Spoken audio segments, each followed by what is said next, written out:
بسم اللہ الرحمن الرحیم۔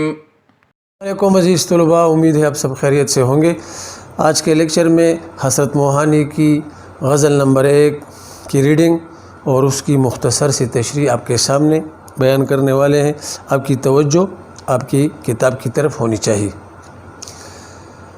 نگاہ یار جسے آشنائے راز کرے، وہ اپنی خوبی قسمت پہ کیوں نہ ناز کرے۔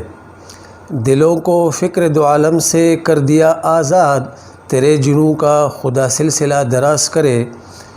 خرد کا نام جنوں پڑ گیا، جنوں کا خرد، جو چاہے آپ کا حسن نے کرشمہ ساز کرے۔ غم جہاں سے جسے ہو فراغ کی خواہش، وہ ان کے درد محبت سے ساز باز کرے۔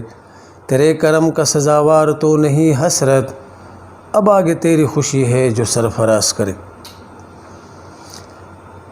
اس غزل میں جو مشکل الفاظ ہے اس کی طرف آپ کی توجہ۔ نگاہ یار یعنی محبوب کی نظر، آشنائے سے مراد واقفیت، خوبی قسمت سے مراد خوش نصیبی خوش قسمتی، دو عالم یعنی دونوں جہان، جنوں پاگل پن، سلسلہ دراز یعنی سلسلہ طویل کرے۔ خرد کہتے ہیں عقل کو اور جنوں کہتے ہیں پاگل پن کو۔ حسن کرشمہ ساز جادوئی حسن، ساز باز یعنی سازش، سرفراز رتبہ دنیا۔ اب مختصر سی تشریح۔ پہلے شعر میں شاعر فرماتا ہے، نگاہ یار جسے آشنائے راز کرے، وہ اپنی خوبی قسمت پہ کیوں نہ ناز کرے۔ غزل کے مطلع میں حضرت موہانی کہتے ہیں کہ محبوب کی نظر جس کو اپنے رازوں میں شریک کرے تو یہ اس کے لیے خوش قسمتی کی علامت ہے۔ اب وہ اپنی قسمت پر جتنا بھی فخر کرے بجا ہے۔ ہماری اردو غزل کا محبوب عموماً بے مہری اور بے رخی کا مظاہرہ کرتا ہے، اور شاعر کو ہمیشہ اپنے محبوب کی اس بے رخی کا گلہ رہتا ہے، اس کا محبوب اس کی طرف دیکھتا ہی نہیں۔ اس صورت حال میں اگر کبھی محبوب کا رویہ بدل جائے اور وہ اپنے چاہنے والوں کو اپنے دل کا محرم راز یعنی راز جاننے والا بنا لے تو عاشق کے لیے اس سے بڑھ کر خوشی و خوشبختی اور کیا ہو سکتی ہے۔ شعر نمبر 2 میں ہے کہ دلوں کو فکر دو عالم سے کر دیا آزاد، تیرے جنوں کا خدا سلسلہ دراز کرے۔ تو اس شعر میں شاعر فرماتا ہے کہ اے میرے محبوب، ہمارے دلوں کو تیری محبت نے دونوں جہانوں کی سوچ فکر اور غموں سے چھٹکارا دلا دیا ہے۔ ہم کو دنیا و ما فیہا کے علاوہ آخرت کی فکر سے بھی فارغ کر دیا۔ شاعر دعائیہ انداز میں کہتا ہے کہ اللہ کرے مجھ پر تیرے عشق کا جو جنون چایا ہوا ہے، یعنی جو پاگل پن چایا ہوا ہے، یہ یوں ہی چلتا رہے اور اس کی عمر مزید لمبی ہو، یعنی یہ پاگل پن میرے پہ بہت عرصے تک طاری ہو۔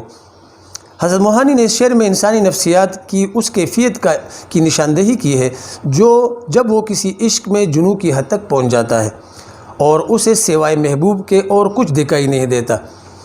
وہ کہتا ہے کہ محبوب کے دیکھنے سے پہلے اسے دنیا سے متعلق کئی قسم کے غم اور اندیشے تھے، اس کے ساتھ ساتھ اسے اپنی آخرت کی بھی فکر تھی۔ اس جہان میں اس کا انجام کیسا ہوگا، مگر محبوب سے ملنے کے بعد اس کو نہ دنیا کے روزگار اور اندیشے یاد رہے اور نہ ہی آخرت میں اپنے انجام کی فکر ستاتی ہے۔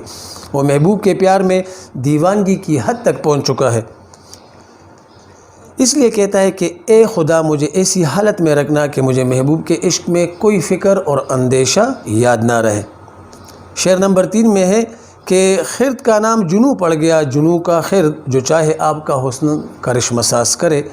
تو شاعر محبوب کے حسن کی تعریف کرتے ہوئے کہتا ہے کہ اے میرے محبوب، اللہ تعالیٰ نے تجھے ایسے کرشماتی حسن دیا ہے کہ تجھے دیکھنے کے بعد ہوش والے مدہوش ہو جاتے ہیں، دیوانے بھی تجھے دیکھنے کے بعد دیوانے پن سے نکل جاتے ہیں۔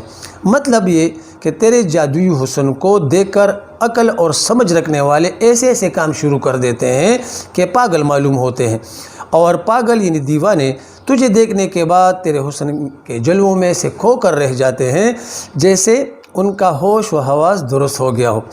اور یہ سب تمہارے حیرت انگیز حسن کی وجہ سے ہے۔ شعر نمبر 4 میں ہے کہ غم جہاں سے جسے ہو فراغ کی خواہش، وہ اس کے درد محبت سے ساز باز کرے۔ شاعر اس شعر میں کہتا ہے کہ جو چاہتا ہے کہ اسے دنیا کے غموں سے چھٹکارا حاصل ہو، اسے چاہیے کہ محبت کی فکر کو اپنائے۔ محبت ایک ایسا جذبہ ہے کہ جس کی انتہا انسان کو دنیا کے اندیشوں سے بے خبر کر دیتی ہے۔